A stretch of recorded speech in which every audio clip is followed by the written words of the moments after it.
Ja, Gulli, þá mótið búið, fórkefnin og þú situr eftir svolítið með sortennið. Já, mjög svo. En bæði Haukar og IBF með svakalega flott lið og sérstaklega IBF mjög vel skipulagðir og flottir og þeir voru bara betri en við núna. Fyrir leikurinn tapast með 9 og svo seinni með hvað 4 en kannski lokatölunni þeim seinni gefur ekki alveg kannski rétt að mynda á gang leiksins. Nei, kannski ekki fyrir heldur, jú, svona klaufar þarna, við vorum inn í leik og svo kemur Janus inn og mínir strákar eru svolítið skellt bara að sjá hann heldur. Já. Hann er frábær leikmaður og en hörku barátta í seinnileiknum út í IBF og bara gaman að spila hann leik en eiga strákar og Hauka strákarnir eiga bara allan heiði skilin að vera konur í fyrstildina. Nú farið þið í aðra og hvernig lítur það við?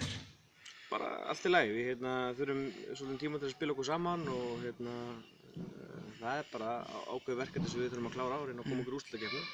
Það verður svakalt álag á þessum strákum, allir strákarnir eru í hvað 14 af 18 í æfingahópi í meistara, þannig að það verður svakalt álag hjá þeim í vetur og þannig að kannski meira tækifæri til að hvíla örlítið í annan deildinni en við þurfum bara að sýna hvað við getum í annarri.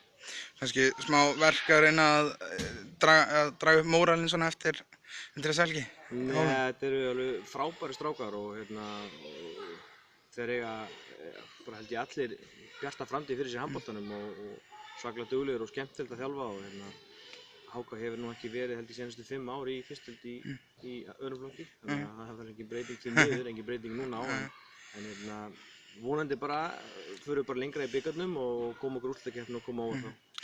Í seinni leiknum þá var smá ágreiningur á milli þjálfara og þar sem þið voru ósammála reglurnar en þetta var svona spurning þar sem hvorki þið né dómararnir virtist enginn vera með þetta á hreinu með þessa reglu. Við teljum okkur vera með þetta á hreinu og ef það er rangt þá er það rangt.